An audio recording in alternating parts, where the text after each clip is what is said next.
Hello students, this is your English period.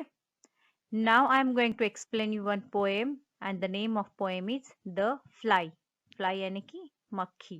Okay, so this poem is in your English textbook, page number 13. Okay, so let's begin. How large unto the tiny fly must little things appear.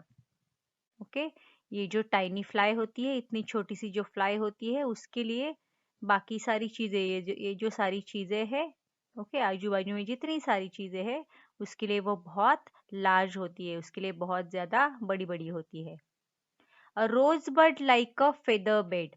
जो rose bird होता है, रोज bird means रोज की कली. Okay, रोज की जो कली होती है, दैट मीन्स फ्लावर बनने के पहले एक छोटी सी कली होती है, उसको हम बर्ड कहते हैं. Okay, so a rose bird like a feather bird. और ये जो छोटी सी टाइनी फ्लाई होती है, उसके लिए रोज बर्ड कैसा लगता है, उसको फेदर बर्ड की तरह. कैसा लगता है? फेदर बेड की तरह. दैट मीन्स बहुत ही नरम बेड की तरह लगता है. It's prickle like a spear. और उसके जो कांटे होते हैं, प्रिकल मीन्स कांटे, उसके जो कांटे होते हैं वो फ्लाई के लिए क्या है? एक हथियार की तरह है, एक भाले की तरह है. ओके, जो उसको अगर थोड़ा सा भी लगेगा तो वो हर्ट हो सकती है. A dew drop like a looking glass. जो ड्यू ड्रॉप होते हैं यानी कि ओस की बूंदे, जो पत्तों के ऊपर होते हैं, बूंदे पानी की, उसको क्या कहते हैं? Dew drop. उसके ऊपर आप कभी कभी मॉर्निंग में देखोगे तो उसके ऊपर छोटी छोटी बूंदे होती है पानी की. That is what? Dew drop.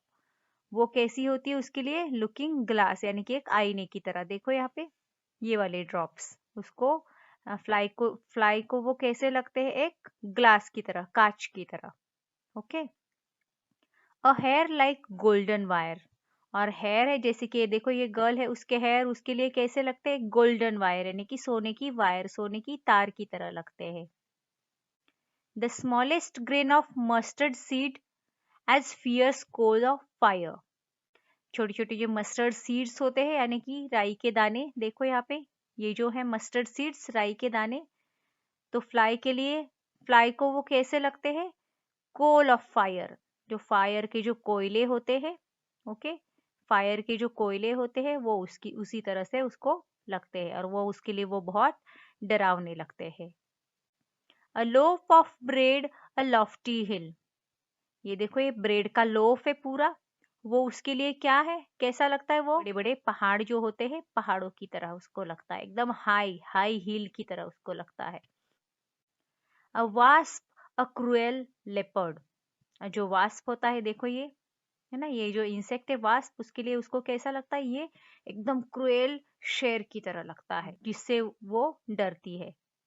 And specks of salt as bright to see. जैसे सॉल्ट के जो दाने होते हैं, देखने में बहुत ब्राइट लिखते हैं, है ना. जो सॉल्ट के जो दाने होते हैं, देखो यहाँ पे ये सॉल्ट के दाने जैसे दिखने में बहुत ब्राइट लगते हैं. As lambkins to a shepherd.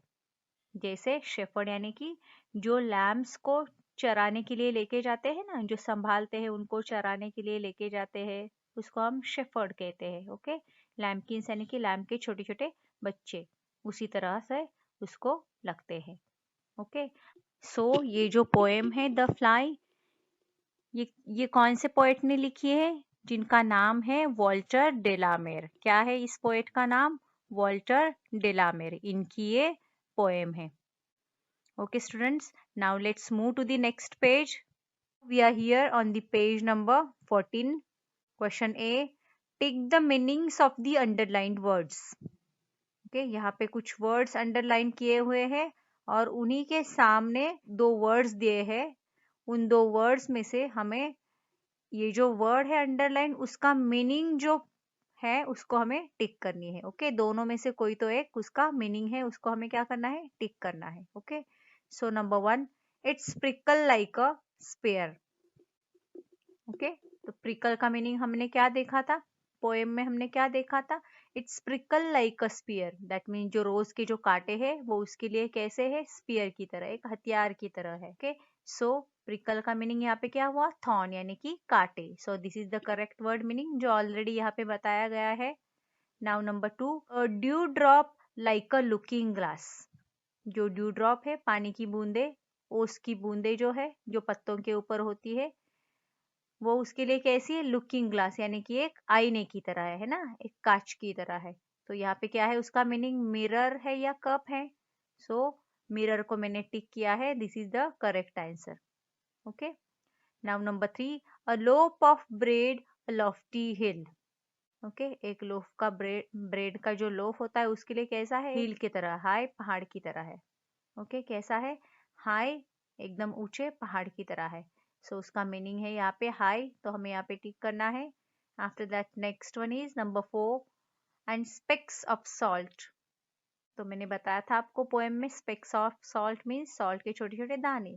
तो उसका मीनिंग हम यहाँ पे ढूंढते हैं, tiny pieces, big pieces. Okay, tiny means छोटे छोटे पीसेस, तो this is the correct word meaning, so we have to tick over here. Okay, now question B. Write B for the things that are bigger than you and write S for the things that are smaller than you. यहाँ पे कुछ चीजें, pictures बताया है उन्होंने। Okay, तो जो things, जो भी चीजें हमसे छोटी है उसको हम S राइट करेंगे, जो चीजें हमसे बड़ी है उसको हम B राइट करेंगे। ओके, यहाँ पे भी मैंने सारे आंसर्स ऑलरेडी करके बताए हैं। ओके, सो ये है B। ओके, तो B हमसे छोटी होती है, राइट, स्मॉलर होती है हमसे। Pencil, pencil is also smaller than you, right, आपसे स्मॉलर होती है, so we have to write S। Now a building, तो बिल्डिंग आपसे बिगर है, right, so we have to write B। Okay, now train, train भी आपसे bigger होती है, so we have to write B। Next one is mouse, यानी कि चूहा, वो भी स्मॉलर होता है आपसे, so we have to write S। And the next one is tree, so obviously tree भी आपसे बिग होता है, so we have to write B over here. Okay students, now you have to copy the same answers in your textbook. Okay, thank you.